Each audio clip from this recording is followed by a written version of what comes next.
Hare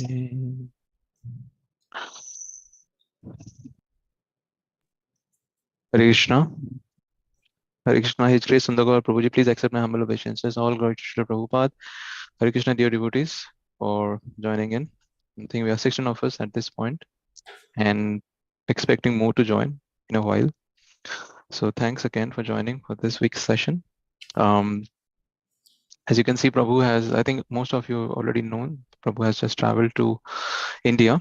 His India Yatra is on ongoing Yatra. So he'll be traveling multiple locations across India, and the itinerary is yet to be firmed up. It's not completely confirmed, but everyone who are aspirant or prospectively looking forward to meet him, they can do a private chat to me. Even I'm not aware, but I think I'll try to help in any way possible to facilitate and coordinate to let him know about his whereabouts. And if I get to know, I'll try to help. And please look forward to get his association, even though if it's not a near city, at least the near city way that he might be traveling, any prominent cities that he'll be traveling. So make it a point that if you'd like to associate, it's a great opportunity. Please leverage. He's traveling after like almost 4 years. I'm sure he must be yearning for his association as we do now, and we can see him missing for one day. So um, I think please take extremely as much advantage as possible. So with that, I'd like to stop. I'd not bore you with much of my speech, but I'd like to hand over His Grace Sundar Gopal Prabhu to take over the session. First time from Pondicherry, live. Hare Krishna Prabhuji, over to you. Thanks so much. Hare Krishna, thank you very much. I'm just now came to India yesterday. It was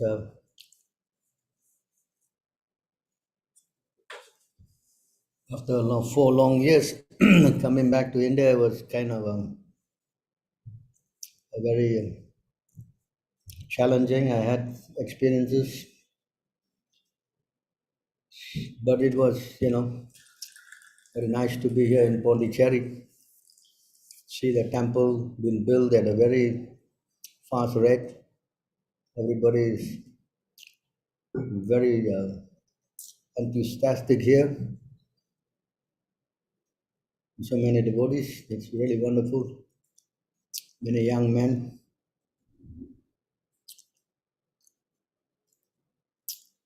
I mean, I would say for me, from coming from Singapore, it's a very good experience, though. So right then, without much like to carry on with this program, anybody has got anything to share with or any question, that'd be very nice.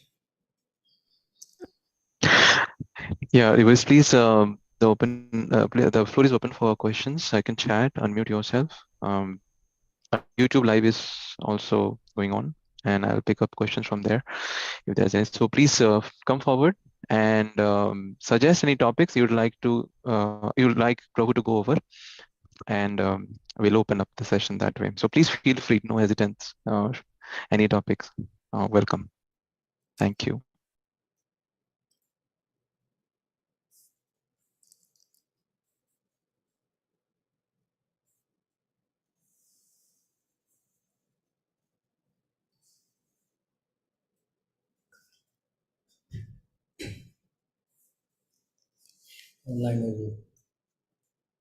Online. Too close, you have interference, no? There's some tissue paper around here. So, anybody has got anything to ask or anything to add?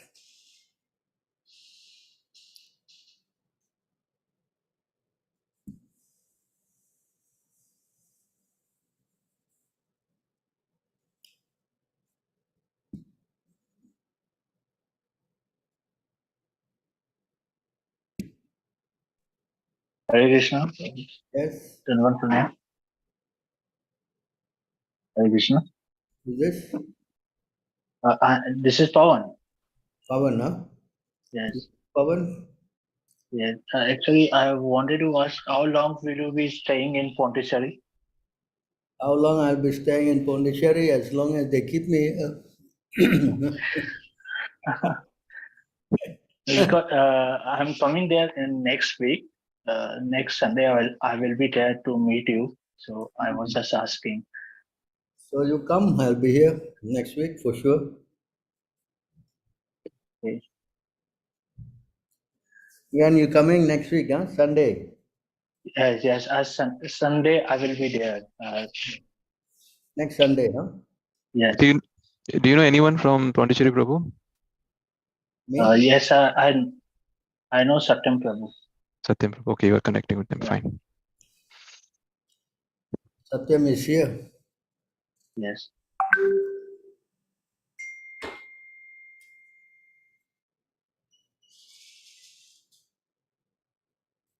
Very nice. If you can come, it'd be very nice. Have you ever been to Pondicherry? No, this will be my first time. Ah, that's good. You will be having a good experience. So many devotees are here, you know, Yes. and they all are doing so many things. Also doing a lot of sankirtan, book preaching, and everything. So it'd be nice if you can stay here a bit longer and associate with them. Yes.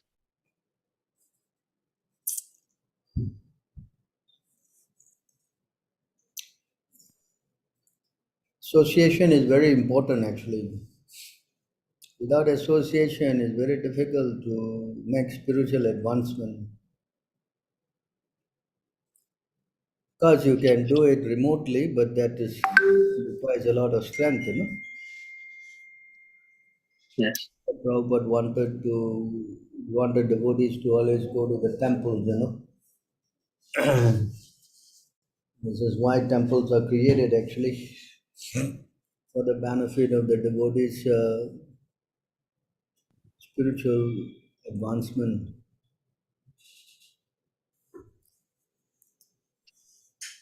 Actually, I wanted to ask something. Like there are devotees here who are interested in retreat, but they are a little bit confused about how will it be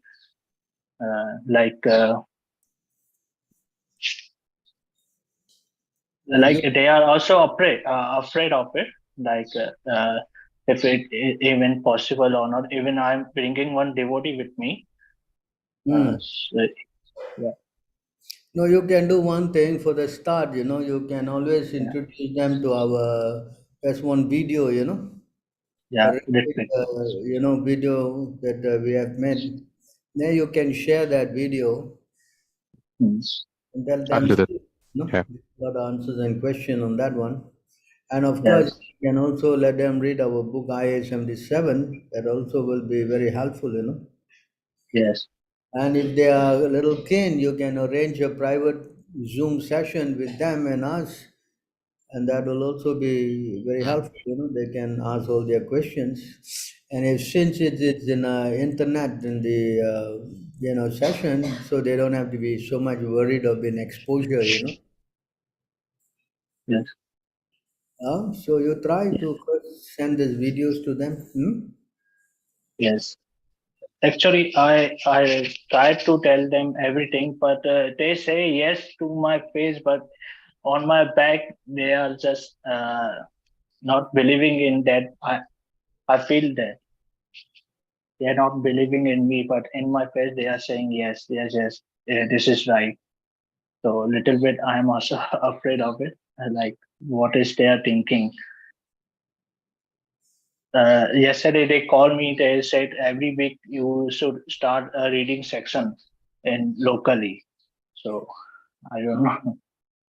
Yeah, why don't you take some help from some devotees in Yes. India? There's so many of them, and they will Yeah. definitely be giving you assistance. Then you can read locally, and you can, you know, I mean, they can also assist you, and you also will get the necessary strength. And this way, you can work together. Yeah. Hmm? Yes. So this is how we expand, no? Unless all these people they hear from us, how they will know? Correct? Yes. It's very important because everybody is confused about this initiation thing, because they can see something is not right with the the present condition. Because Yes. Prabhupada books is saying about the guru must be bona fide. Right. And the same time they are observing also as the innocent party that something is not right. Gurus falling down and misbehaviors and so many, illicit activities going on. So everyone is concerned, because this is giving their life. Yes.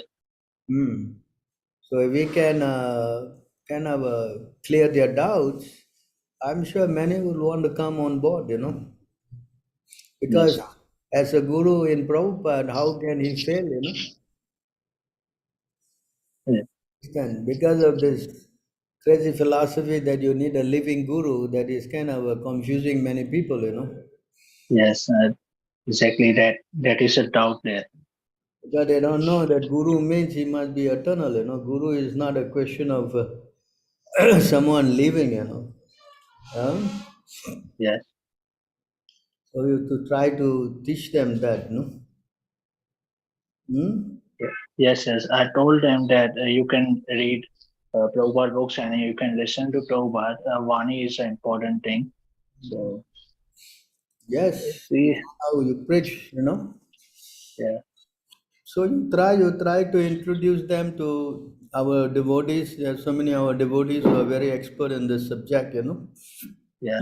You get them to help you also if you have, you know, the they will be ever keen to give you assistance because they also love to preach on this subject, no? Yes. Hmm? Yes, I also told them to come with me to Pondicherry because you are going to come. Yeah, now you are in Pondicherry, so I told them to come with me. You also meet with Prabhu and ask your doubt and questions that you have. Hmm. No, otherwise you can arrange a session with them. You can make a Zoom session and we all can talk together. That also be very helpful. Okay, Hmm? okay. I will try it.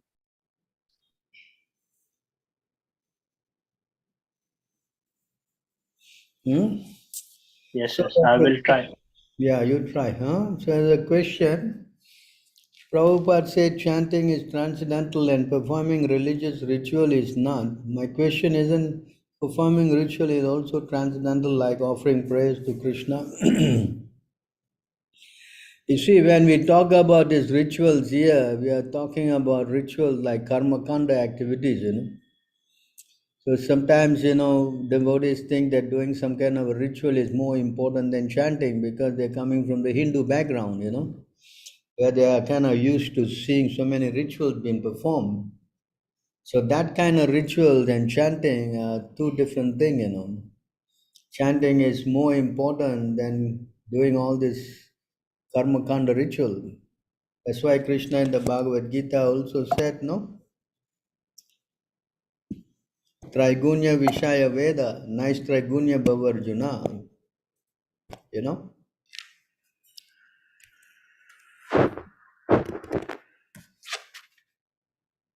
See here in this verse, Krishna is saying, Traigunya Vishaya Veda, nice Trigunya Bhavarjuna, Nirdvando Nityastasto, Nir Yoga, Chema Atmavan. So the Vedas deal mainly with the subject of the three modes of material nature. O Arjuna, become transcendental to these three modes. Be free from all dualities and from all anxieties for gain and safety and be established in the self. So this is what actually it is. Chanting is beyond the three modes of material nature. Chanting anything to do with God, Krishna, it is transcendental. Whereas anything to do with dharma, artha, kama, moksha, this is what the three Vedas are all about. that is in the material plane, So it is not equal to chanting. Chanting is very, very powerful. That's why it says here,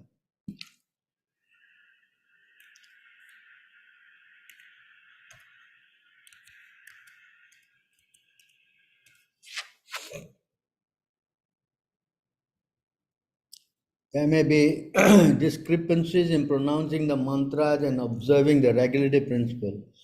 Moreover, there may be discrepancies in regard to time, place, person, paraphernalia. But when your Lordship's holy name is chanted, everything becomes faultless. You see how important the chanting is. Huh? Whereas all these rituals are governed by time, place, circumstances. Even the person who chants the mantra has to be, also properly situated. But they are lacking of all these things. See? Sri Chaitanya Mahaprabhu has recommended Harinam, Harinam, Harinam eva kevalam kalo nasteva nasteva katiranyata. In this age of quarrel and hypocrisy, the only means of deliverance is chanting the holy name of the Lord. There's no other way, there's no other way, there's no other way. Brahan Naradya Puran 38 126. In this age of Kali, it is extremely difficult to perform Vedic sacrifice, ritualistic ceremonies or sacrifices perfectly. Is that? In Kali Yuga, to do all this ritual is difficult. Hardly anyone can chant the Vedic mantras with perfect pronunciation or accumulate the paraphernalia for Vedic performances. Therefore, the sacrifice recommended in this age is Sankirtan, constant chanting of the holy name of the Lord. Yagye Sankirtan Prahe Sajantehe Sumedasaha. 11.532. Instead of wasting time performing Vedic sacrifice, Prabhupada saying here, instead of wasting time, see that? Performing Vedic sacrifice, those who are intelligent, those who possess good brain substance, should take to the chanting of the Lord's holy name and thus perform sacrifice perfectly. I have seen that many religious leaders are addicted to performing yagyas and spending hundreds and thousands of rupees for imperfect sacrificial performances. This is a lesson for those who unnecessarily execute such imperfect sacrifice. We should take the advice. We should take the advice of Sri Chaitanya Mahaprabhu. Yagye Sankirtan Praye Yajante Hesumedasa. Although Sukracharya was a strict Brahmana addicted to ritualistic activities, he also admitted Nishchidram Anusankirtanam Tava. My Lord, constant chanting of the holy name of your Lordship makes everything perfect. In Kali Yuga, the Vedic ritualistic ceremonies cannot be performed as perfectly as before. Therefore, Srila Jiva Goswami has recommended that although one should take care to follow all the principles in every kind of spiritual activity, especially in the worship of the deity, there is still a chance of discrepancies, and one should compensate for this by chanting the holy name of the Supreme Personality of Godhead. In our Krishna conscious movement, we therefore give special stress to the chanting of the Hare Krishna mantra in all activities. You understand? So this is why we have been advised not to do all this, sacrifices, because especially among the Hindu, anyone who's coming with a Hindu background, they are very much, what we say, taught to do this kind of a ritual, is it? They want to perform this karma kanda thing so that they make spiritual. I mean that their method of worship actually. They like to do this. They think that to do anything yagya and do some fire and call the local Brahmin to chant is the real thing to do, and they very much minimize the chanting of Krishna's name. So they don't understand that actually the chanting is more potent than doing all these fire sacrifices. When Prabhupada was opening the Vrindavan temple, he had the devotees do kirtan, And of course, to please the local people, he invited the local Brahmin to do the fire sacrifice. But he was telling the devotees, I consider the chanting as more powerful than the fire sacrifice, you know. So you should see that chanting is on a different level, you know. Hmm? In fact, you can say a devotee should not engage in these fruitive act rituals, you know. It's forbidden for a devotee to do that act.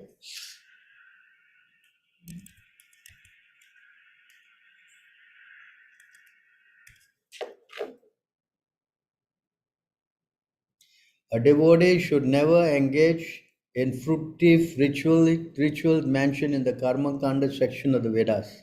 One should become atheistic, nor should he become atheistic, acting or speaking in opposition to Vedic injunctions. Similarly, he should never speak like a mere logician or skeptic or take any side whatsoever in useless argument. So this is very important. You know, you can see first thing is that he should not do this karma kanda rituals. You know, he should not do that. Secondly, he should not become atheistic, uh, acting or speaking in opposition to Vedic injunction. If someone speaks against the Shastra, it's very that blasphemous, you know. It says even if you are Vaishnava, you talk against the Shastras, then you go to hell. Krishna consider you a Vaishnava. It's very important. Hmm? You can see here.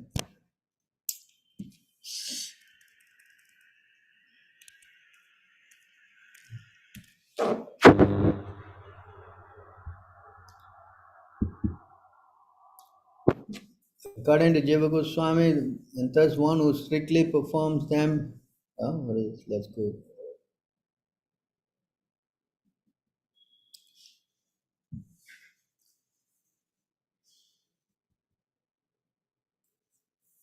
In the Bhagavad Gita, Sri Bhagavan, Lord Krishna, gives wonderful explanation to the conditioned souls represented by Arjuna concerning the actual goal of life. One who cannot fix his mind on this instruction is to be considered a materialistic person who is inclined towards sinful activities and who must therefore submit himself to the standard Vedic injunction. Such Vedic injunctions, even though fruitive, are considered punya or pious activity according to Srila Jiva Goswami, and thus one who strictly performs them will not go to hell. Lord Krishna himself said in the Bhagavatam, one should continue to perform the Vedic ritualistic activities until one actually becomes detached from material sense gratification and develop faith for hearing and chanting about me. So, for one who has developed hearing and chanting, then there is no need to perform this activity. Hmm? You follow? Ah? So, this is very important. Unless we understand these things properly, we will become very much, carried away with all this kind of rituals. Hmm?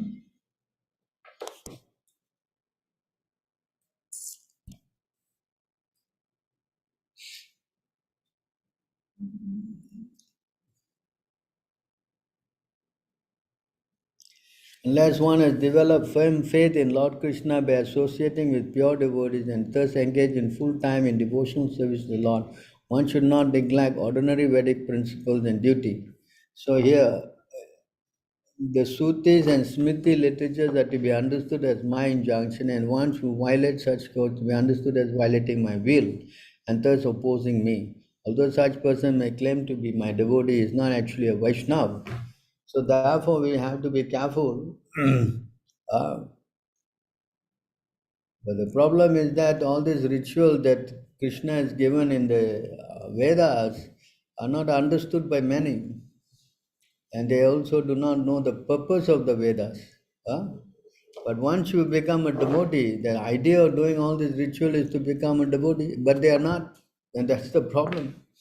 huh? These Vedic injunctions are there to lead you to Krishna. By all the Vedas, I am to be known, Krishna says. In the Bhagavad Gita, Krishna is saying this.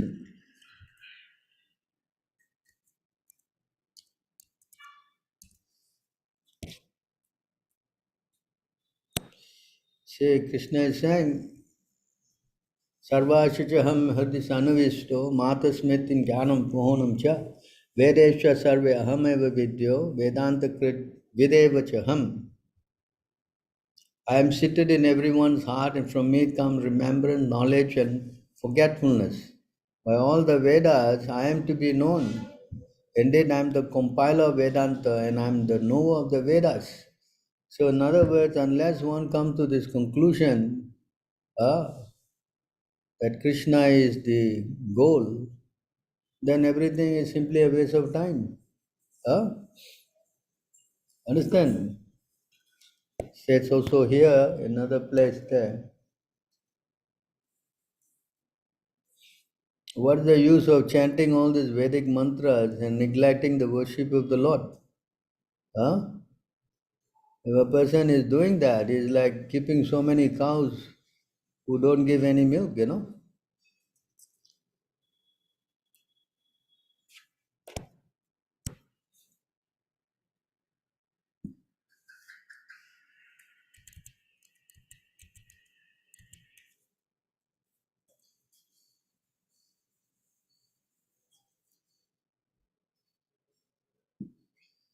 So here in this verse, Sabda Brahmani Nisnanto na Nisnanayad Pare Yadi Shramastasya Shramapalo Hya Adunena Evarakshataha. If through meticulous study one can become expert in reading Vedic literature but makes no endeavor to fix one's mind on the Supreme Personality of Godhead, then one's endeavor is certainly like the man of a man who works very hard to take care of a cow that gives no milk. In other words, the fruits of one's laborious study of Vedic knowledge will simply be the labor itself. There will be no other tangible result. See how much you see Vedic rituals are not very much, you do, but if you don't come to the point of surrendering and worshipping Krishna, then it is like keeping cow that gives no milk, a waste of time. Hmm? Anyone who keeps this.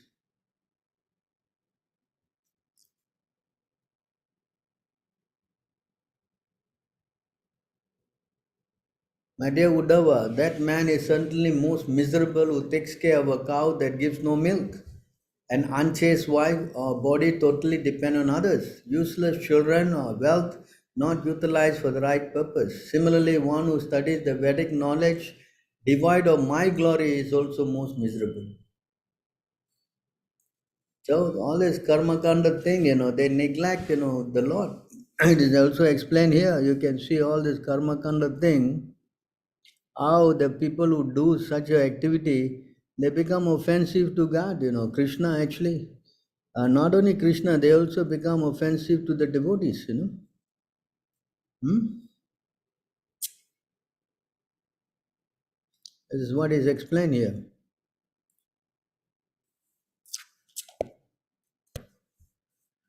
That's why this ritual thing is not very much recommended to the devotees.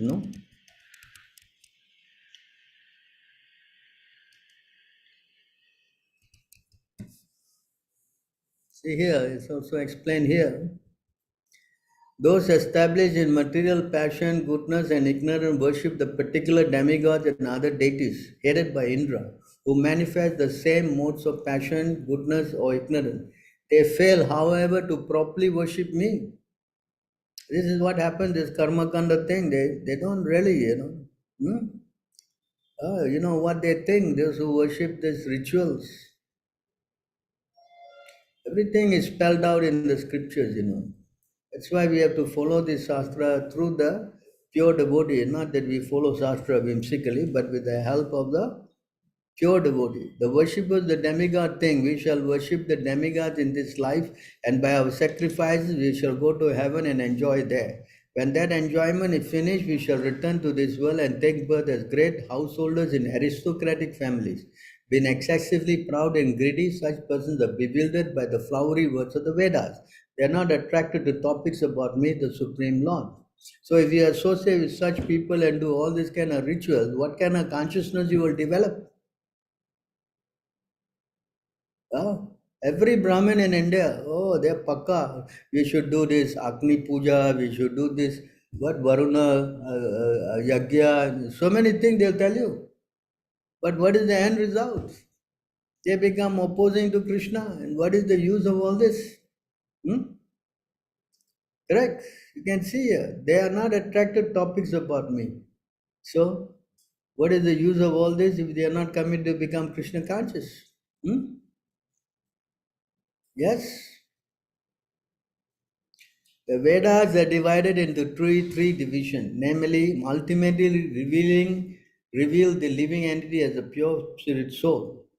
The Vedic seers and mantras, however, deal in esoteric terms, and I also am pleased by such confidential description. So all these Vedic mantras, they are very, difficult to understand. Ah, and unless a pure devotee reveals them to you, then how you will understand this? Hmm? That's why he says you must go and associate with a pure devotee. Then you will understand what is this and what is that, what's going on. Otherwise, you will become very confused. Huh? That's why Krishna said also, you see, the transcendental sounds of the Vedas is very difficult to comprehend and manifest on different levels with the prana, senses, and mind. This Vedic sound is unlimited, very deep, and unfathomable, just like an ocean. It's not that simply you go and buy the Vedas and tomorrow you become a Rig Vedi or something. Ah, that is not possible. You must actually go to a Mahajana Saena Gata Panta because this transcendental knowledge is hidden in the heart of the pure devotee. You understand? That is how you have to learn. Otherwise, you go and you will get confused. Oh, this Vedic ritual is also important. You grow up with this every day, swaha, swaha, swaha. You think without the swaha, this Hare Krishna chanting is, doesn't suit. As somebody told me, I feel that my prayer is not complete, without this fire. Look at this. What fire is this? I used to say this is like some fireworks. A complete waste of time.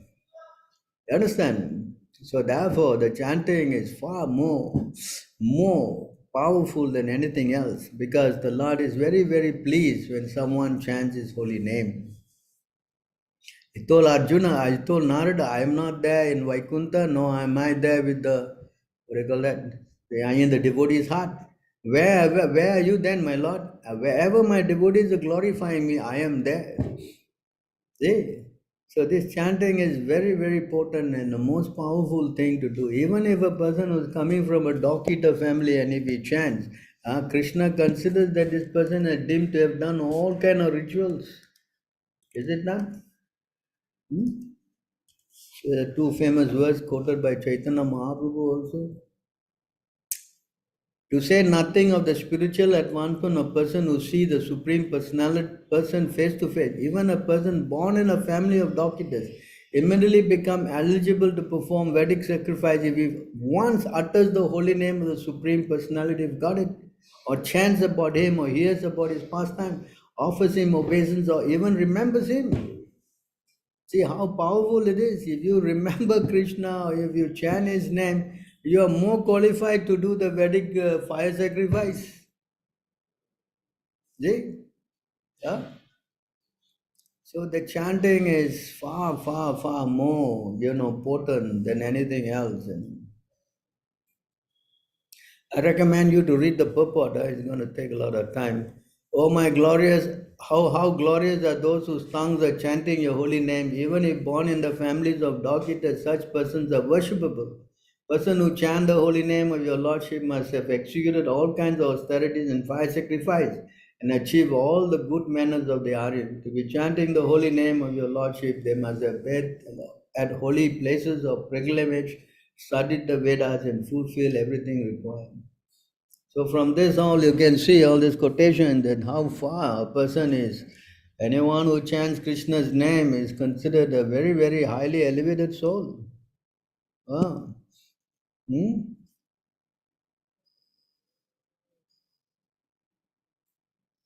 Yes. So therefore, of course, if we are following the Pancharatra system, we have to do some rituals, not that we neglect rituals. So, but we are doing our rituals in accordance to the Pancharatra system.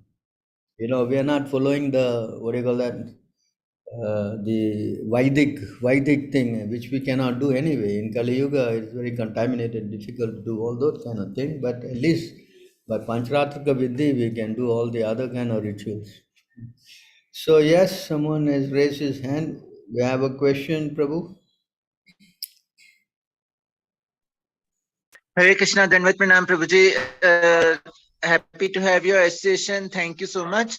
Prabhuji, I have heard of concepts called Varnashram, Devi Varnashram, and I'm not sure of the difference between the two. Like, if one is able to do the Varnashram for Krishna, is that Devi Varnashram? And secondly, what is the significance of Varnashram Dharma in this age when it's kind of very difficult, the matrimonial relation, especially if not very easy that everybody can stay in the temple as well as a brahmachari, and at the same time not very practical to be practical in the sense not very easy to find suitable partners or have a long-term relations. People's minds are very disturbed in this age, depression, so many other factors, fights, Kali Yuga time. So, Prabhuji, do you recommend anything besides hearing and chanting, which I feel is the primary duty to remember Krishna, which I am following? How should I go about the secondary, like Varnashram? Because I'm working full time, kind of 50, 60 hours a week, and then I'm single. How long should I continue like this? Should I try to reduce my workload so as to focus more on direct sadhana, or I can continue like this? Thank you, Prabhu. So first and foremost, you have to understand what is this Varnashram all about, you know. So Varnashram, of course, there are two kinds, the Daivik and the Asuric. So the Asuric Varnashram is what is going on, it is by birthright. All these Brahmins who are taking birth, they're thinking that they are Brahmins, have the no qualification, yeah? And that is the Asuric uh, Varnashram. So it is out of birthright. But the Devic Varnashram is based on what Krishna says in the Bhagavad Gita. It is based with guna and karma.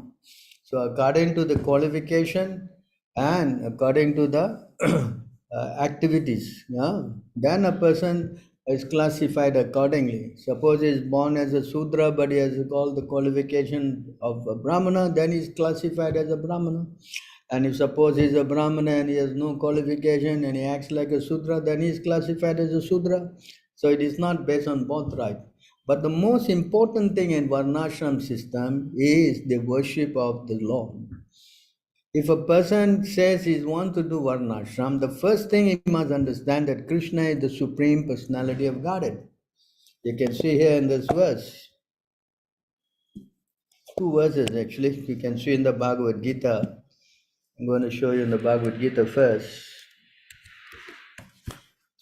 So here you can see in this verse in 924, Aham he sarva yajnanam bhokta cha prabhu eva cha natu mam abhijananti tatvena chavanti te. See this? I am the only enjoyer and master of all sacrifice. Therefore, those who do not recognize my true transcendental nature fall down. You understand? Again, Krishna says here,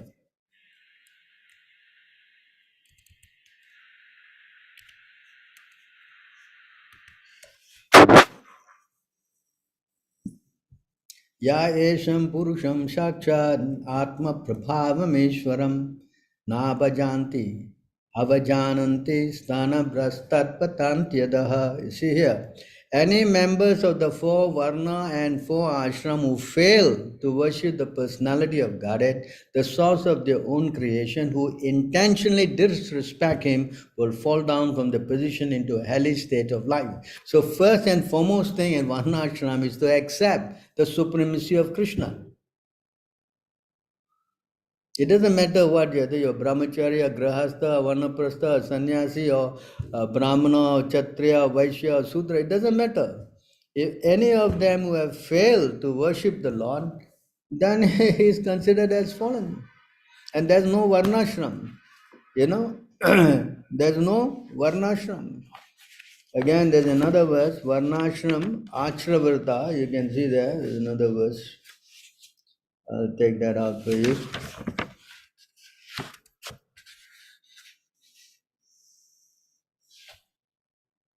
383. So here in this verse, this is from the, what do you call that, Vishnu Puranam, you know.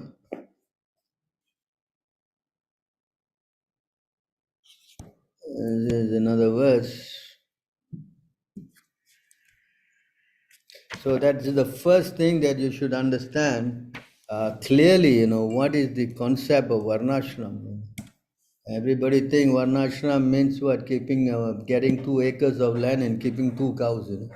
They think this is Varnashram. This is not the idea. First thing and foremost, we have to understand Varnashram Achravata Purushena Paraha Puman Vishnu Aradayate Panta. You see this word here? Vishnu Aradayate Panta.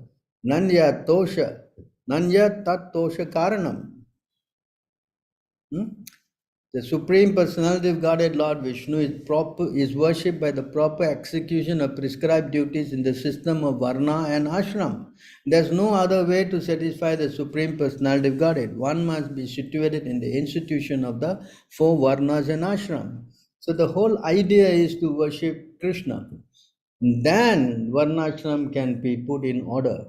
If they do not accept the authority of Krishna and they want to do all kind of rituals and everything else, not worshipping Krishna, then there is no question of varnashram. You understand? So okay, now you understood that you are chanting and you are doing your work, and like any householder, you have got your duties to do.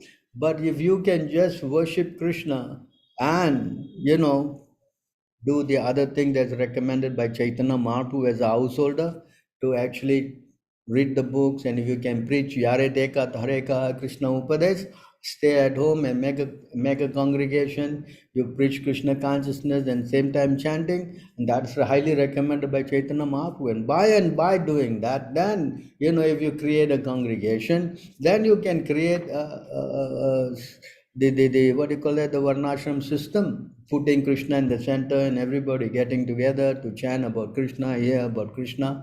So this way we can expand our activities. But the center must be Krishna, not Shiva, Brahma, Ganesh, or this or that. This has become a hodgepodge. You understand? So this is the prime duty of trying to, so Prabhupada said 50% of my job is done. The other 50% is to be done. How we can do that? Unless we expand, more and more we expand, and with Krishna in the center, then yes, we will create this automatically. You understand? It is the main thing in this creating Varnashram is preaching, to put Krishna in the center.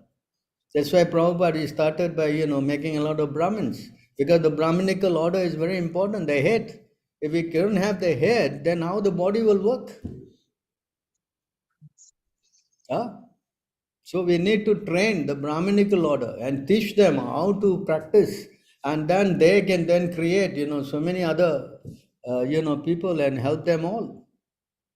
That's really what Prabhupada did. He went to creating temples, and then he created Brahmins, he gave them second initiation, he teach them deity worship, teach them preaching, teach them all activities based on, Krishna consciousness, so that he can expand this idea, to everywhere. Like Chaitanya Mahaprabhu said, Yare Teka Tare Kaha Krishna Upadesh. That was Chaitanya Mahaprabhu's instruction, to put Krishna in the center. Because that is not known by many people. They don't know Krishna is the Supreme Personality of Godhead. Is it not? Hmm? Yes? Yes. Then Varnashram can begin. Otherwise, there's no use. What is the use? Huh?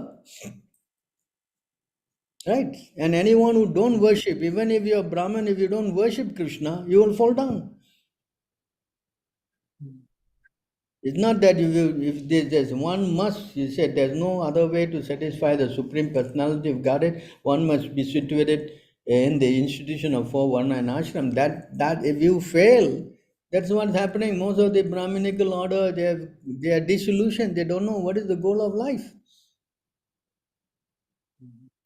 Krishna says, Bhakta, what is that? Bhagavad Gita, Krishna said? Bhokta Ram Yajna Tapasan verse Yes, Bhakta, 529. Yeah. yes. You say, Bhoktaram Yagya Tapasham Sarvaloke Maheshwaram Suhridam Sarva Bhutanam Yantva Mam Santim Richati. A person in full consciousness of me, knowing me to be the ultimate beneficiary of all sacrifice and austerity, the supreme lord of all the planets and demigods, and the benefactor and well-wisher of all the living entities, attain peace from the pangs of material miseries. So if you don't put Krishna in the center, you cannot become peaceful. Not possible. It's not possible. That's why the Varnashram system is meant for that. Everybody worship Krishna according to their qualities. If you are a Brahmin or a Kshatriya or Vaishya, Sudra, or if you are a Brahmachari, Grahastha, Vanaprastha, Sanya, whatever. But Krishna is in the center. Okay. That is Varnashram. So we have to teach that. That's our duty, to teach that and set it up. That's Prabhupada wanted us to set that up. Now, how to do that? We have to first start training up people in the Brahminical order, then way expand. Yes, Yes, Prabhuji. and some people may not be able to become preachers. Some people will support. Some people will cook. Some people will clean. So these are all part and parcel of the whole system. Yes. Yes, Prabhuji. Hmm. Yeah. It says in the Bhagavad Gita again in 18, I think it's what, 42 or something. Let me take that verse out. You say everybody can please the Lord. I think it's 40, 45, you see.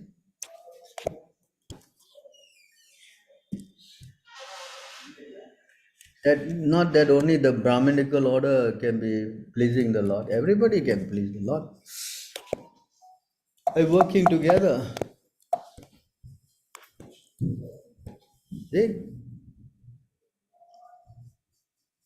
स्वे स्वे कर्माणि अभिरात संसिधिं लभते नरः स्वकर्म निरात सिद्धिं यथा विन्दति तच्छृणु. See, by following his qualities of work, every man can become perfect. Now please hear from me how this can be done. This is Varnashram. How is it done? By worship of the Lord, who is the source of all being and is all pervading, a man can attain perfection through performing his own work. You understand? Everybody can become, provided they put Krishna in the center by worship of the Lord, who is the source of all beings. You understand? Yes, Prabhuji. Varnashram cannot begin if there is no worship of the Lord. It's wasting time. Prabhu, Yes, Prabhuji. people are confused. Why they are confused? Because first they don't understand this thing. Prabhuji, also the verse like Taktva Sadharnam kind of supports what you are telling, like there is no use if we perform, if we are not Krishna conscious and are performing all other duties. But I have seen like my father, he has done a lot of, uh, ideal father, maintaining children, marrying them and daughters, all my sisters. Like till date he's working, he feels like he's obliged to work to maintain the body, and like he's more than 70 years old. I try to this is charity begins at home. I have tried to tell him that at this age he should focus more on his try to do some bhakti, but he kind of doesn't listen, and he feels like he is obliged to work, and I don't know, he wants to work till the end of his life. What is going to be his future? But he he doesn't need also to work. He has savings, but he feels maybe he's forced by the modes of nature, or his the inclination he has got to work. And I'm not sure, Prabhuji, because he is now entering his fag end of his life, and still working. I don't know, it's not even varnashram, he's not renouncing at all. A desire to maintain the body, wife, and children is also observed in animal society. You understand? Yes. The animals have full intelligence to manage such affairs. If a human being is simply advanced in this respect, what is the difference between him and an animal? So one should be very careful to understand that this human life is attained after many, many births in the evolutionary process. A learned man who gives up the bodily concept of life, both gross and subtle, will be enlightened by spiritual knowledge, become a prominent individual spirit soul as the Lord is also. So therefore, the main thing is that your father needs to, understand this science, and he cannot understand it unless he surrenders to a pure devotee. It is not so cheap, Krishna say, unless you surrender to my devotee, it is not possible for you to understand all this. Then you live like an animal and die like an animal and become an animal. You understand? Yes, Prabhuji. Yeah. It's also explained so many places. All this knowledge is given to save the conditioned soul. But if the guy wants to behave like an animal, then what to do? Huh? What to do? Tell me. Naturally, because this so-called material attachment is so powerful, it is not something very lightweight. Maya is not some easy thing to give up. Krishna says in the Bhagavad Gita, no, Mama Maya Turatyaya. Not that simply tomorrow you take it back and walk away. Mm. Yes, Prabhuji. Understand? It is very difficult to give up this attachment for children, family, and all these things. Hmm? Yes, yes. So you need the strong, you need the strong help of a pure devotee to help us to come out of this thing. See this? Mm. How can a person who is most affectionate to his family, the core of his heart, when always filled with their pictures, give up the association?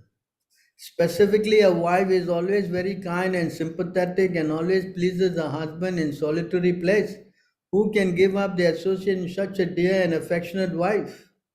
Huh? Mm. Small children talk in broken language, very pleasing to hear. Is it not? Yes, yes, Prabhuji. Huh? Very pleasing to hear. And their affectionate father always thinks of their sweet words. How could he give up the association? One's elderly parents and one's sons and daughters are also very dear. A daughter is especially dear to her father. When while living at her husband's house, he is always in his mind. Who could give up that association? Aside from this, in household affairs, there are many decorated items of household furniture, and there are also animals and servants. Who could give up such comfort? The attached householder is like a silkworm which weaves a cocoon in which it becomes imprisoned, unable to get out, simply for the satisfaction of two important senses, the genitals and the tongue. One is bound by material conditions. How can one escape? Huh? It is not so easy, to come out of this family entanglement. All right, you need very strong, it is says family entanglement is like this. It is Lord Brahma is saying.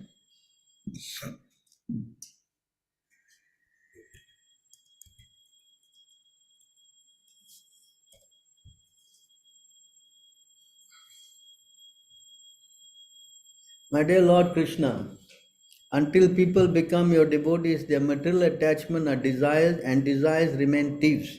Their homes remain prison, and their affectionate feelings for their family members remain foot shackles.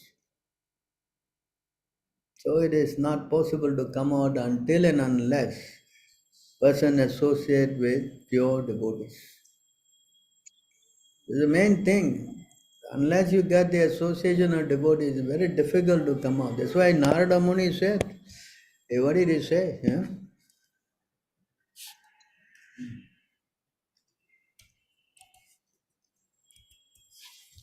Narada Muni was asked this question by Yudhishthira, how to come out.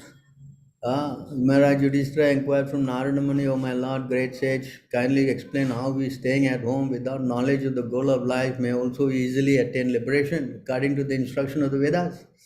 So this is a very valid question, similar to what you're asking. Huh? So he said, my dear, oh my dear king, those who stay at home as householders must act to earn their livelihood, and instead of trying to enjoy the result of their work themselves, they should offer the result to Krishna Vasudev. How to satisfy Vasudev in this life can be perfectly understood the association of great devotees of the Lord. So unless one gets connected spiritually, it's difficult for him to come out of this entanglement. It's not so easy to come out, It's not that simply he takes his bag and tomorrow he goes to Rishikesh like Ajamil or something. Huh? Hello? Yes? Yes, Prabhuji. Yes. Prabhuji, I think maybe in future, if I am also myself, I can maintain my Krishna consciousness, and maybe I could engage his savings or, the house and karma yoga, kind of engage it in Krishna consciousness. I'm not sure how, because Prabhuji, I have myself noticed sometimes we get the enjoying mentality. I may have intellectually heard Krishna is the root. I am meant to serve him. By serving Krishna only, I can be satisfied. Otherwise, it's very artificial. But even I myself get enjoying mentality. Money is kind of contaminating effect. Like I feel why I'm working at first place. If I'm working, I should get some enjoyment. So So I it's said, contaminating. you can see a grahastha must associate again and again with saintly person, and with great respect he must hear the nectar of the activities of the Supreme Lord and his incarnation. As this activity is described in the Srimad Bhagavatam and other Puranas, thus one should gradually become detached from affection for his wife and children, exactly like a man waking up from a dream. That's why you have to regularly associate devotees. That's why Prabhupada said all householders must try to go to the temple, attend the morning program, hear the Bhagavatam, associate with devotees, go out on preaching mission. And this way, a person will develop the sense of detachment. Yes. You Okay. understand? If you stay at home and become happy with your household situation, then of course all these household desires will also come into your heart. You know?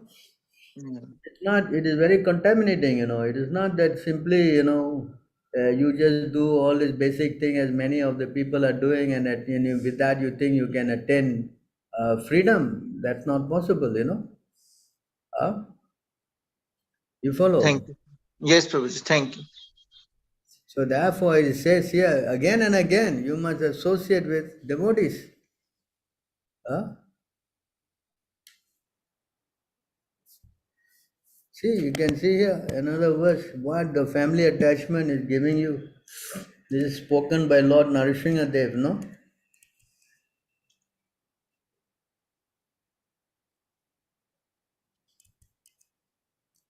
See, therefore, O demons, give up the associate so-called happiness of family life and simply take shelter of the lotus feet of Lord Narasinghadev, which are the actual shelter of fearlessness. Entanglement in family life is the root cause of material attachment. Infatigable desires, moroseness, anger, despair, fear, and desire for false prestige, all of which result in the repetition of birth and death. See, this is the entanglement of family. Family life is the root cause of all these qualities. So, therefore, to come detached, the only way is to associate with devotees. Ah, So we have to go. That's why Prabhupada wanted us to set up the temples and so that all devotees, householders can regularly come and associate. It's very, very important for them. Otherwise, as you say, family entanglement is very dangerous. It can give you a false understanding and false security and false this and that, and then you will fall down. Yes. Yes, Prabhuji. Thank you. So I hope I made it very clear. Thank you, Prabhu. So the coming to the last point, should one try to avoid the family life is causing entanglement? But if I'm not following the brahmachari life as well, so I mean, Question of brahmachari, you are now a householder. That's why it says householder. Narada Muni is saying you go and associate with the devotees, temple. You know, okay, you try to come, bring your family, and everybody will get involved. Understand? So everybody is involved in understanding the principles how to worship Krishna. Then similarly, they will do it at home. Correct? yes, Yes. Prabhu. Yes, thank you. Yeah. Worship Krishna, you are safe. At least you start your spiritual life. Understand? That's why Chaitanya Mahaprabhu recommended you stay at home and chant. And if you can preach, that's the best. Yes, Yeah. So this yes, is, Prabhu. because not everybody can also go to the temple, but at least make some attempt to go and associate devotees and learn the process. Yes. Right? So you learn how to become a devotee. That thing you can be learning only if you go and associate with devotees. Hmm? Mhm. Thank you. Who is this? I advise my father to chant at least as much loud as possible he can hear. But he said to me, I'm chanting on my mind, and chanting is going on every breath of me. But when I asked, what you chanting? He said, I'm chanting the name of Kali. Because because that what Ramakrishna taught him. Everything is equal, yatom mat tatampa. After all this, I actually stopped giving him advice. Stop give advising him. Yeah, it's a fact. You cannot preach to people who are faithless. Yeah? He says the chanting this Kali Kali, yeah, he's doing that. Yeah? But let's read what Prabhupada said. Prabhupada said here, this chanting of Kali, yeah?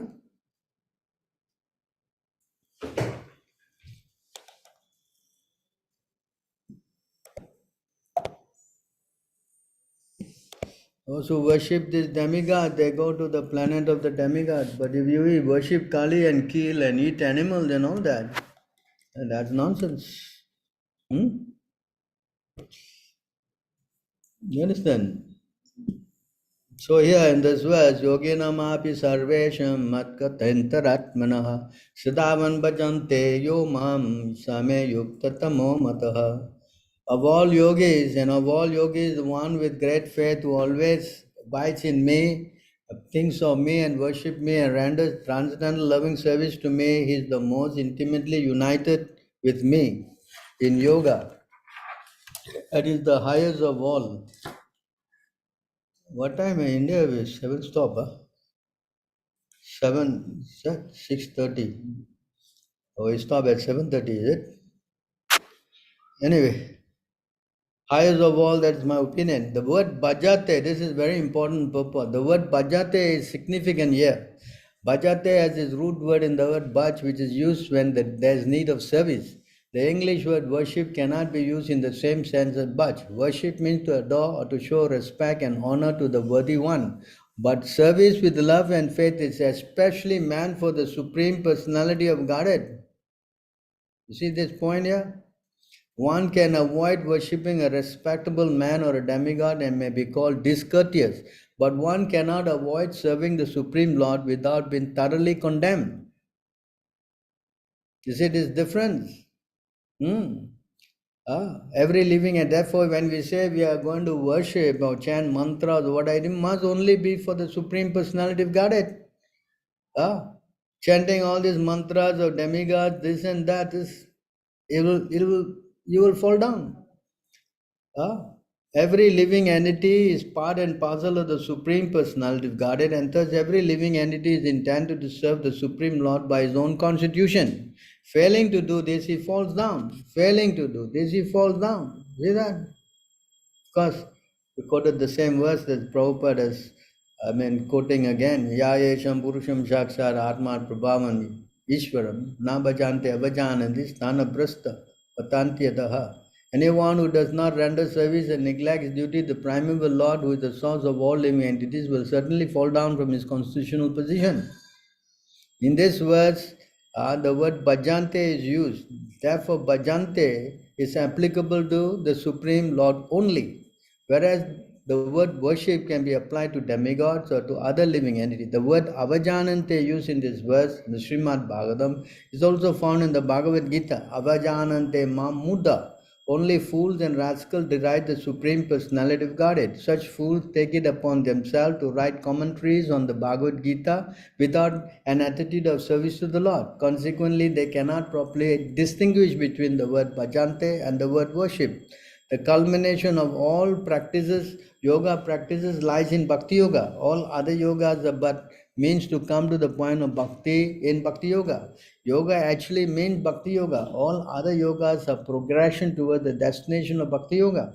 From the beginning of Karma Yoga to the end of Bhakti Yoga is a long way to self-realization. Karma Yoga without fruitive result is the beginning of this path. When Karma Yoga increases in knowledge and renunciation, that stage is called Jnana Yoga. When Jnana Yoga increases in meditation on the Super Soul by different physical process and the mind is on him, it is called Ashtanga Yoga. And one surpasses the Ashtanga Yoga and comes to the point of the Supreme Personality of Godhead Krishna, it is called Bhakti Yoga, the culmination. Actually, Bhakti Yoga is the ultimate goal, but to analyze Bhakti Yoga minutely, one has to come to understand the other yogas. Yogi who is progressive in, therefore, on the true path of eternal good fortune. So try to understand the chanting of Krishna's name is the highest, and you are not allowed to chant all these other names. Chanting all the demigod's name and all is not supposed to be done, because you have to worship. Bhajante means only Krishna. Yes. Yes, Prabhu. See that? Bhajante, worship is only, cannot be applied to the demigods or any other living entity. Yes, Prabhu. Understand? So because he is hearing from the wrong source, unbona fide source, therefore he is confused and he is following them blindly. And as a result, is no change in character. Anyone who become a devotee develop all the good qualities of the demigod. But if a person is chanting the demigod's name and all that, how you can develop any good qualities? Yes, Prabhu. Yes. So anyway, you advised him, but if he doesn't want to change, what can you do? Yes, Prabhu. You cannot do anything, no? No, Prabhuji. So anyway, you pray for him, give him some prasadam and just see if you can help him. Yes, Prabhu. Please. Nothing more to do. Many people think everything is the same, This is not supported by Krishna. In the Bhagavad Gita, Krishna says, those who worship the demigod, they go to the demigods. Right? Why there's a distinction here? Yes, Those Prabhu. Devan, Pitran Yanti, Pitran Vata, Bhutani Yanti, Bhutejya, Yanti Mad Yaganopimam. This is a difference. Krishna said those who worship demigod will take birth among the demigods. Those who worship the ancestors go to ancestors. Those who worship ghosts and spirit will take birth among such beings. And those who worship me will live with me. There's a different categories, isn't it? The mode of goodness, demigod, you go to demigod. Those who worship the ancestors' passion, they become, human being again or go to ancestors. And those who worship ghosts and spirit, the mode of ignorance, they become ghosts and spirit. Why all Yes, these different are there? If everything is the yes, same, Prabhuji. why Yes. different thing is explained here? Can see again another place.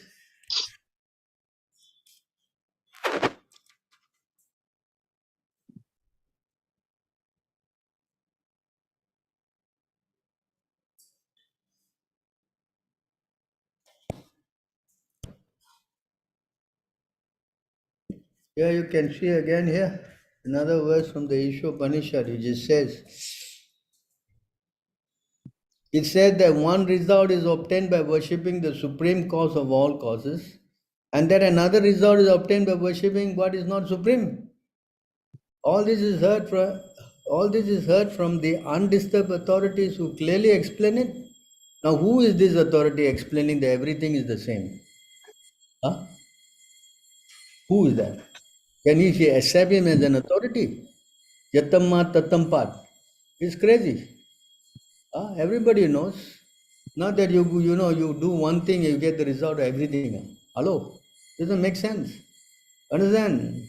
Yes, So, Prabhuji, completely bogus. It's huh? completely bogus. Yes. Yes. Unless you go to an authority, undisturbed authority means who? Hello? Who is that undisturbed authority?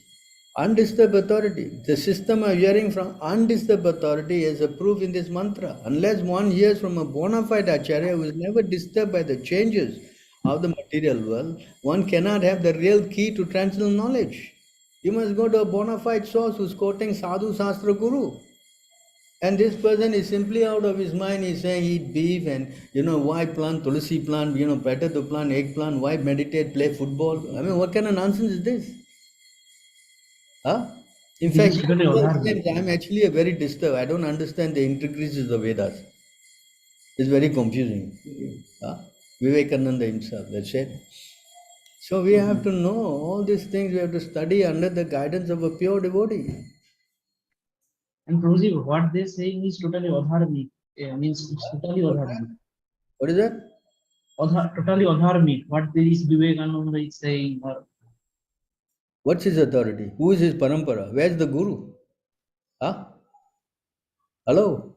no, means I'm saying irreligious. They are irreligious.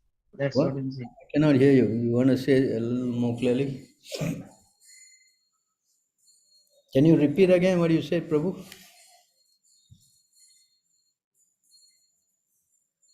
Huh? So here it is very clear. Undisturbed authorities mean they are not disturbed by the modes of material nature. They're very clear. They repeat what God has said. The bona fide spiritual master who has also heard the Suti mantra, the Vedic knowledge from undisturbed acharya, never present anything that is not mentioned in the Vedic literature. This is again another very key point. It does not say anything which is different from Krishna, Vedas. You have to know all these things. It is clearly said. Those who worship Pitras or forefathers attain the planet of the forefathers.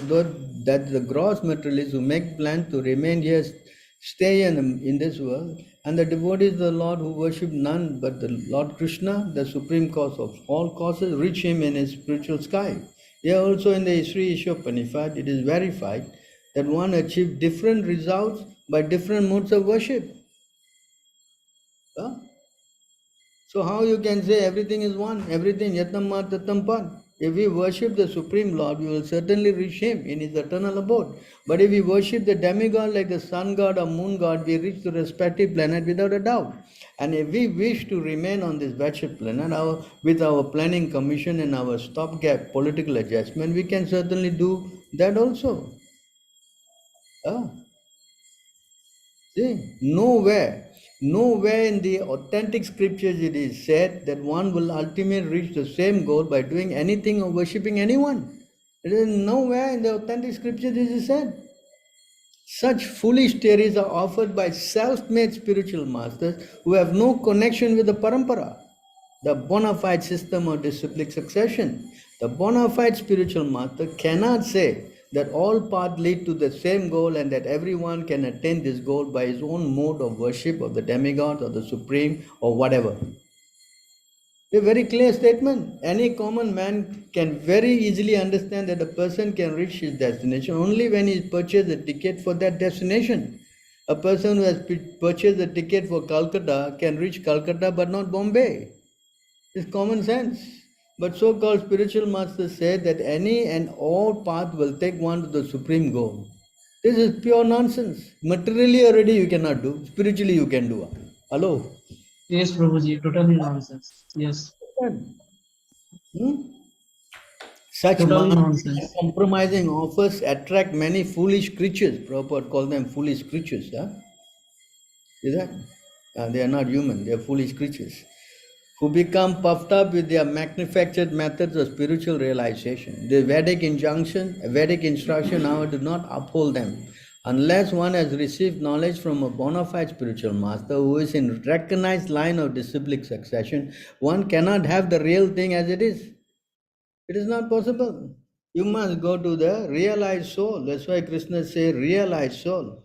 Evam parampara praktam emam raja rishu viduha sakalene hamahata yoganasta parantapa. The supreme science was thus received through the chain of disciplic succession, and the saintly king understood in that way. But in course of time, the succession was broken, and therefore the science, as it is, appears to be lost.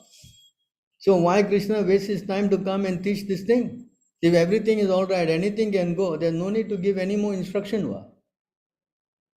Right? What is the use of instruction? Does it make any sense? Huh? So therefore, you have to learn. You have to learn this science from a bona fide person because that's realized soul and they have this understanding. Not everybody. You follow? Yes, Prabhuji. Yes. That's why you have to go to the Mahajan. There are only 12 Mahajans, even says, spoken by Yamaraj. Huh? The 12 Mahajans are there, their names are given. Not that there's a 13th Mahajan, somebody coming from Bengal, he's saying that I am both Rama and Krishna incarnation. Anybody can say anything, but if it's not spoken of in the scriptures, then what is your authority? Huh? Yes? Yes? Yes, Prabhuji. Yes. Yeah. It's foolish, all this is because people have no knowledge. That's the problem. See, there's only 12, so what do you call it? 12 Mahajans.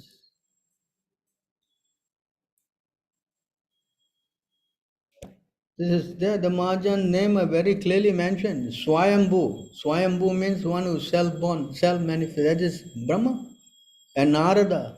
Sambho. Sambho is Lord Shiva. Kumara, the four Kumaras. Kapilo, Lord Kapila. And Manuhu, Swayambhu Manu.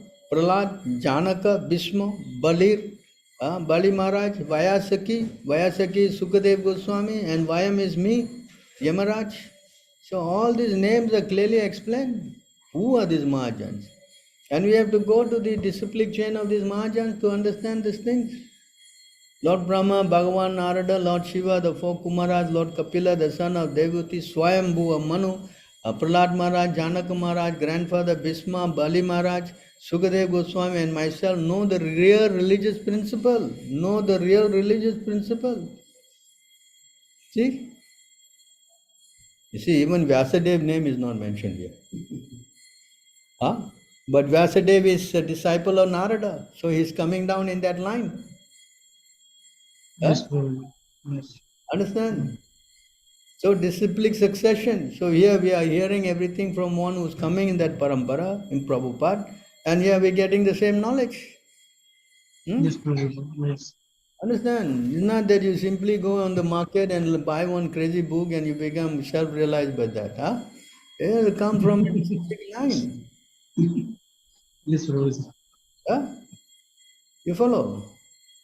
Yes, Prabhuji. This is nonsense, all this yatamma tatampot nonsense, Correct? Yes, Prabhuji.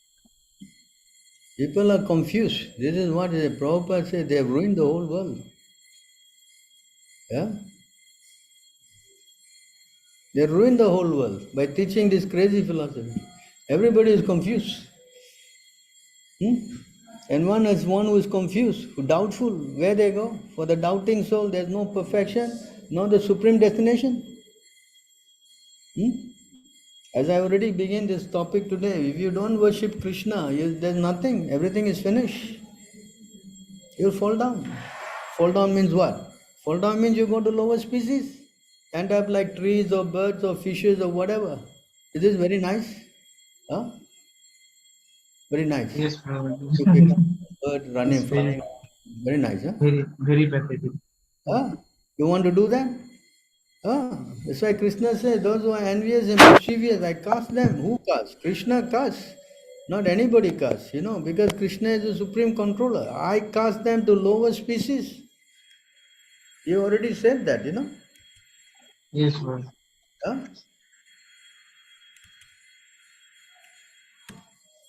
He says, yeah, I cast them.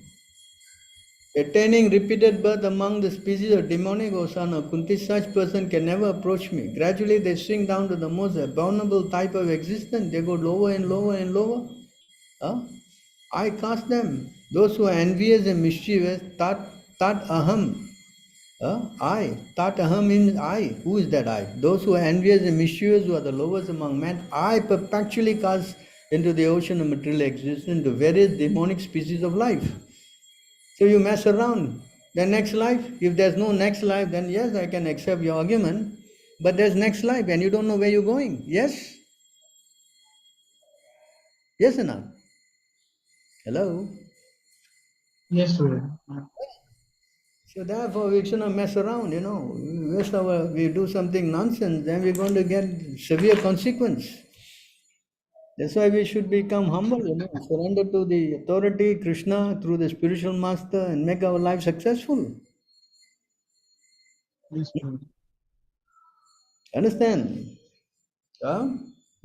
Yes? Yes, Lord.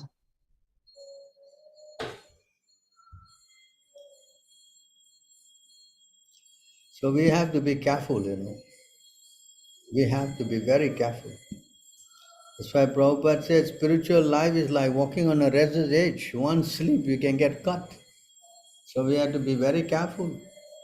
How to be careful? We have to stay in the association of devotees, work under the guidance of authorities, and this way we will control our crazy mind, which is causing us so many problems. Yes? Huh? Yes, Lord. Yes, Lord. Hmm. You always disturb. Any other questions? Hare Krishna, there are a few of them. What was the question? I'm just posting them in the chat. Yeah, you put in the chat, Yeah, just that. Spiritual monk. Okay, we'll go one by one. Karthik. Why in many places in the Bhagavatam, Krishna, Hari, Narayana, Vishnu and Vasudeva are used interchangeably in slokas if Krishna is declared as supreme? Alright, so we'll go to this one. You can see in this verses, I think it's here. It says here in 6, give me a minute, let me get it out.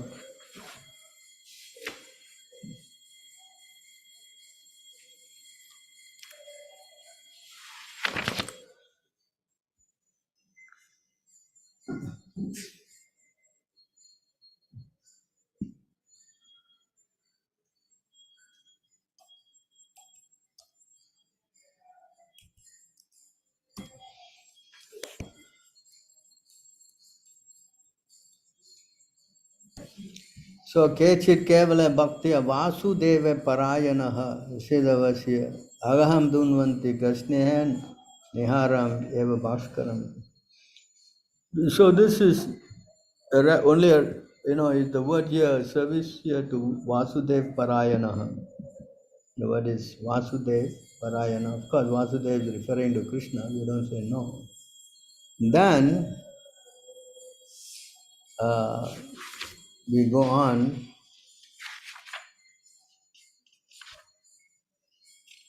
In the next verse and subsequent verse, see here, let's go to the next verse.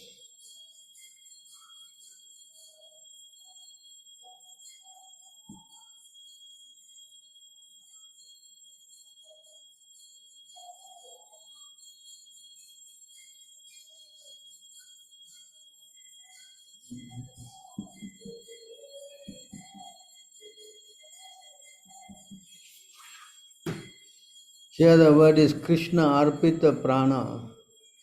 So the word Krishna appears, The devotee whose life is fully Krishna conscious.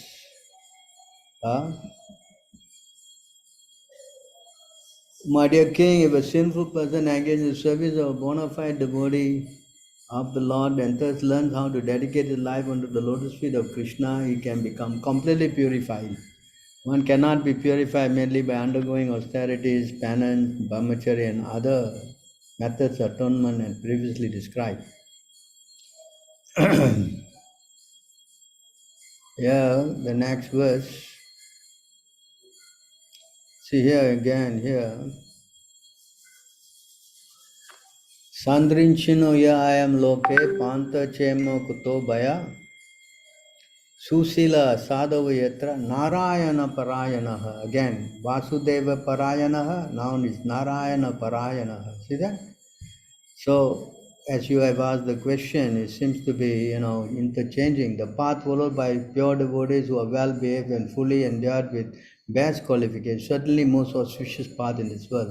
It is free from fear and is authorized by Shastra. So now we have Narayana Parayana. And then again here, Prayasitani Chirnani Narayana Paranmukam Nat Nispunanti Rajendra Sura Kumbha Evapagaha. So here, my dear king, as a pot containing liquor cannot be purified even if washed in waters of many rivers, non-devotees cannot be purified by the process of atonement even if they perform them very well. Now here, in this verse, you can see here in this verse, Sakran Manaha, here, now see this word, Sakran Manaha, Krishna Padara Vindayoho. Now you see this word here, the word here now he uses is Krishna Padara Vindayoho, Niveshitam Tad Guna Ragi Yeha Iha, Nate Yaman Pasa, Brutta Chatat Batan, Swapne Pi Pashyanti He Chiran Niskritaha. So here you can see, although not having fully realized Krishna, persons who have even once surrendered completely onto his lotus feet and who have become attracted to his name, form, qualities and pastimes are completely free from all reaction, sinful reaction, for they have thus accepted the true method of atonement. Even in dreams, such surrendered souls do not see Yamaraj or his order carriers who are equipped with ropes to bind the sinful. Now this purport is very important. Krishna says in Bhagavad Gita, Sarvadharma Parityaja Mamekam Sarnamaja Aham Tvam Sarve Papebhyo Mukshyasmi Masuchaha. Abandon all varieties of religion and just surrender unto me. I shall deliver you from all sinful reaction. Do not fear. The same principle is described here. Sakran Manaha Krishna Padaravinda Yoho. If by studying Bhagavad Gita one decides to surrender to Krishna, he is immediately free from all sinful reaction. It is also significant that Sukadev Goswami, having several times repeated the word Vasudev Parayana, Narayana Parayana, and finally says Krishna Padara Vindayoho. See now, thus he indicates that Krishna is the origin of both Narayana and Vasudev. Even though Narayana and Vasudev are non-different from Krishna, simply by surrendering to Krishna, one fully understands to all his expansions such as Narayana, Vasudeva and Govinda. As Krishna says in the Bhagavad Gita, Mataha Parantanam Nanya, there's no truth superior to me. There are many names and forms of the Supreme Personality regarded, but Krishna is the supreme form. Krishna is to Bhagavan Swayam. Therefore, Krishna recommends to the neophyte devotee that one should surrender unto him only, Mam Ekam, because neophyte devotees cannot understand what the forms of Narayana, Vasudeva, and Govinda are. Krishna directly says Mam Ekam. Herein, this is also supported by the word Krishna, Padaran Apada Aravinda Yoho. Narayana does not speak personally, but Krishna Vasudeva does, as in the Bhagavad Gita, for example. Therefore, to follow the direction of Bhagavad Gita means to surrender to Krishna. And to Krishna in this way is the highest perfection of Bhakti Yoga. Is this understood? Hello?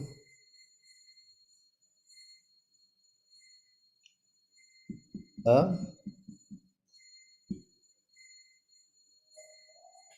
Yes. Why only Krishna? That's the whole idea. We have to only surrender to Krishna. Hmm?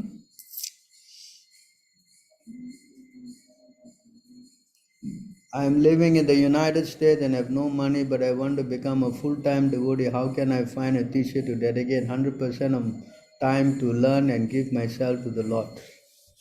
I have a hard time with my diet and I want to live with other devotees so I'm able to truly devote my mind and heart to the Lord while putting the proper nutrition in my temple. The Isha Foundation who wants thousands of dollars.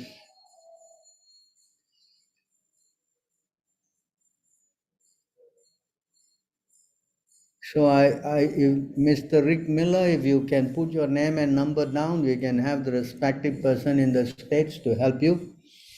We have devotees also in America. I don't know which part of America you are. So that's the best I can advise, that you try to, associate with those devotees. I'm sure they will be glad to help you. If any one of them is near there, at least they can give you prasadam, that's for sure. Hmm? So you please leave your name and contact detail down and have the respective person contact you on this. Hare Krishna, there are many Ritvik organizations that follow Srila Prabhupada instructions of which we should choose. And there are many major differences in them like HKM, ISKM, HKC. I suggest that for you to make the decision by talking to everyone and seeing who you think is most bona fide. If I have to say this, then they'll say, oh, you're criticizing others. If I say that, then you say, oh, you think that you're only pure one. The best thing is for you to associate and learn. Right? Yes or not? So better that way, because that's by association you can see who's following and who's not following, who is actually doing what they're saying. Otherwise, many people can say many things, and do nothing. That's another thing, right? Yes. So that should be the, I would say, the yardstick in checking anything out. All right. So, any more questions? Anyone who want to raise your hand and ask the question, you're most willing to do so. You can write to that Miller in the chat, Priti Goranga, what I said. Hello? Yes, Prabhu. I'll do that. Yeah, you write to him and say that we can put his number down, you can have you contact him. Sure. Yeah. All right, any other questions? I have a question. Why Vyasa's name is not used? Should I get? Must put online, otherwise how the others will hear. So it's very important that we understand things in the proper perspective, based on Sadhu Shastra Guru. We cannot just simply, hear this and hear that, and we will get confused. And even in ordinary sense of term. It is there, here.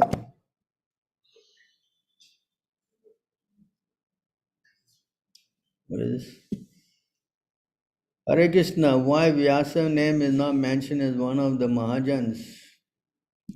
Well, his name is not mentioned directly, but he is also said his name is mentioned in the Bhagavad Gita. Well, now what Arjuna says is he's also one of the, persons that he heard from. What is that verse?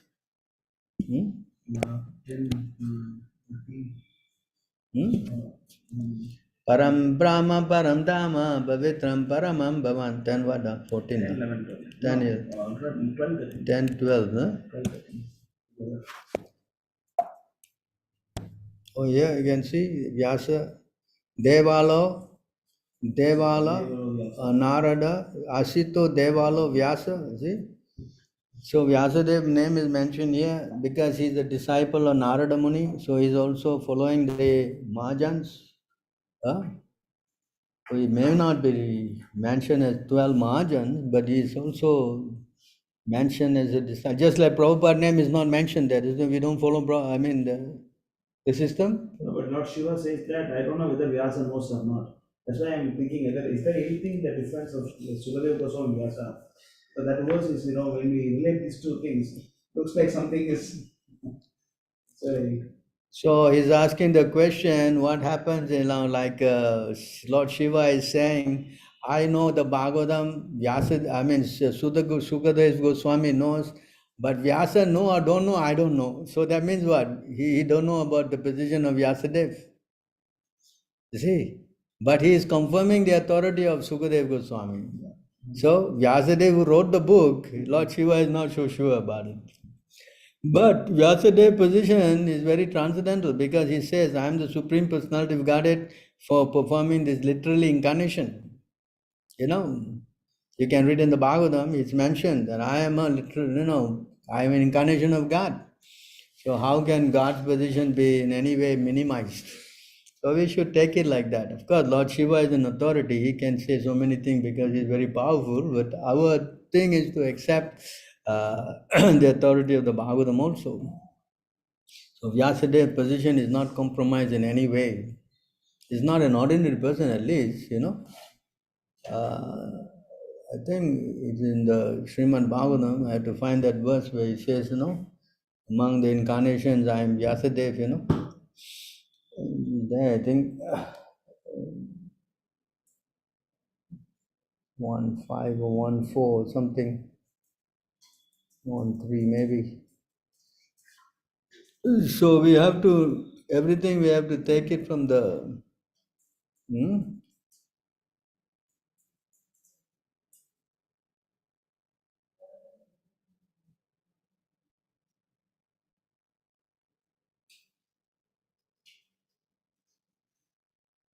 So you see, here in this verse,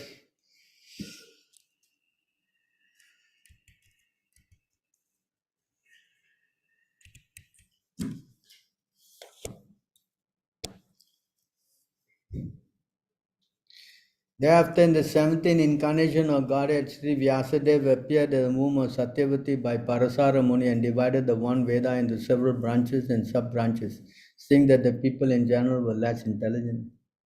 So he's an incarnation of God.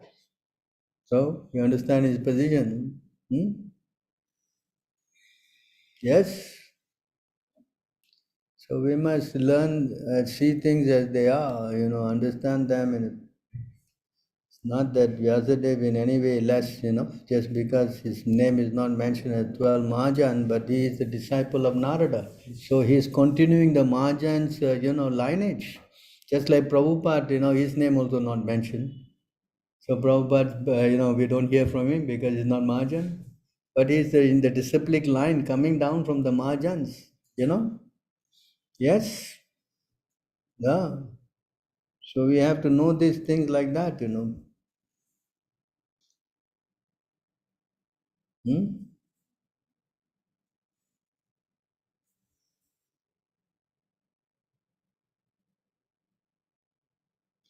Yes. Also, there is in the 12th canto about Lord, Sukadev, he learned it from his father. He's mentioned also that he's a great personality. Sukadev Goswami is mentioning that how he learned. I mean, Sutta Goswami was mentioning how he learned the science. I take the verse for you. So many verses are there, supporting this authority of Vyasadeva.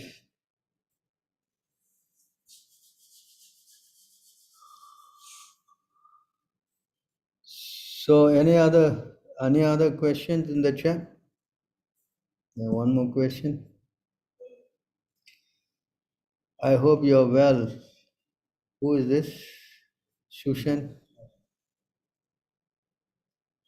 Can you identify yourself so that I can accept your prayer and blessings?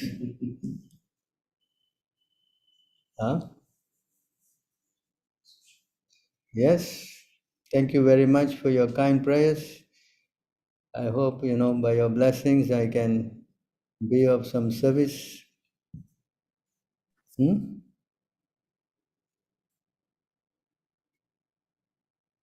Yes.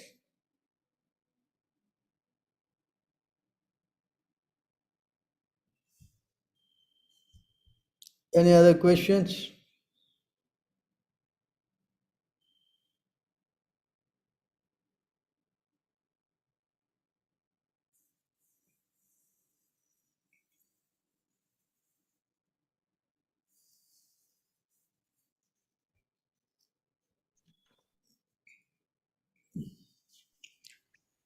Yes, what's your question again, Rahul?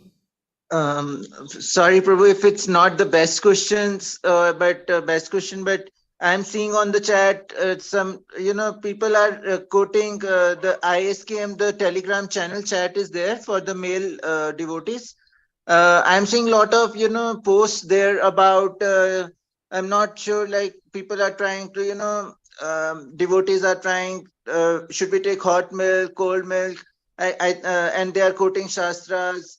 Um I read like there is benefit of cold milk also, like in hot weather, it cools the body, it reduces acidity and all, and like some they have mentioned like it's of no use at all. So I felt little, why they are posting such things there. It may not be always authentic because Ayurveda has mentions benefit even of cold milk. At least I have read somewhere, and now somebody is saying Brahmi is not good. Somebody is talking about Chamanprash. I mean, these are not very Shastric questions in a sense, but I sometimes don't agree with all us. Somebody else is saying, I feel should I write my opinion there or not? And, anything you would like to say, Prabhu? So before I say anything about that, you can see I'm continuing on this verse. I meditate upon the pure and spotless, supreme, absolute truth, free from suffering and death, who is in the beginning personally revealed this incomparable torchlight of knowledge to Brahma. Brahma then spoke to the sage Narada, who narrated to Krishna Dvapana Vyas. And Srila Vyasa revealed this Bhagavatam to greatest of sages, Sukadev Goswami. And Sukadev mercifully spoke it to Maharaj Parikshit. So this is how the parampara is continuing. Yeah, this is from Bhagavatam 12, 13, 19. So this is clearly, authenticates what we say, the purity of Vyasadeva. So your question about milk, yeah, you should drink milk. Prabhupada said milk gives a lot of energy to the brains. So, but you offer this milk to Krishna and take as much as you please. Nobody say you cannot take milk. Hmm? Whoever is saying that you cannot drink, of course they may say you must drink milk which is coming from cows, is not going to be killed or what. But if you take that milk and offer to Krishna, the cow will benefit. Yes, Prabhu. Yes or not? You're saving the cow. That's the idea, the whole idea. Like, not don't say the cow milk, we say the flower, the fruits, everything. Krishna say, you take an offer to me with devotion, I accept. I mean, if Krishna accept, then the soul that is producing these fruits or the flowers or the tree, they also benefit. So Yes, that's Prabhu. why Vaishnava is our duty to do this welfare for all living entities, to bring them to Krishna. By Yes, Prabhu. limiting that, then we are doing a disservice. Yes. You understand? That's why Yes. Vaishnavas are the most important person. Why? Because they're connecting everybody to Krishna. That's their duty. Yes, Prabhu. So if someone's saying don't offer this milk or don't offer that milk or whatever, I don't know what he's talking about. No, they were actually talking about we should never have cold milk or those kind of, the health kind of arguments, this like that. So I was getting confused. Like I read online, we can take even cold milk, Cold no milk issues. is definitely not healthy. Cold milk, will give you mucus in your stomach. But if you can handle it, nobody say no, right? Okay. Yes or no? Okay. Thank you, Prabhuji. It wasn't the most, I felt the most important question, but I was also not sure like about the Ayurveda, and also online we go, there are a lot of things they mention, benefit of this, that, and even non-vegetarian foods, they are mentioning the benefits. And so it's very confusing, like You for, got to follow an authority and you don't listen to all these people. Huh? thank you, Except Prabhuji. Thank you. bad and you follow, you will be okay. Everybody have so many things to say. Correct? And I don't know what is their position, huh? Okay, then I guess I have to. You have any more questions? Otherwise, I'll wrap up my class here. Nowadays, there's some this cow thing. Nowadays, there's some person they call themselves vegan and saying drink cow milk is cruelty to cow. I've already explained that. If you offer the milk to Krishna, then the cow regard also benefits. Yes, Prabhuji. Yes, So here you can see there's a verse that Prabhupada is speaking that but, you take the hot but milk, right? So this direction is the best. You listen to this verse. Can you go to the chat and read all that? Regarding your need for warm beverage to drink while you are working, milk is the best. Take hot milk with little sugar, stir it very nicely, and drink it when it's warm, sufficiently tolerable by you, and with what bubbles on the surface. That is the best hot beverage uh, available in the world. You can also prepare some halwa that is also very nice for cold country. Add to it some raisins and almond. So yeah, Prabhupada is saying you should drink warm milk, huh? Yes? So you take this direction, huh? All right then, I guess if you have any more questions, otherwise we will have to wrap up the session from India. First time in India. Haribo. Today free is workers. today is made in India.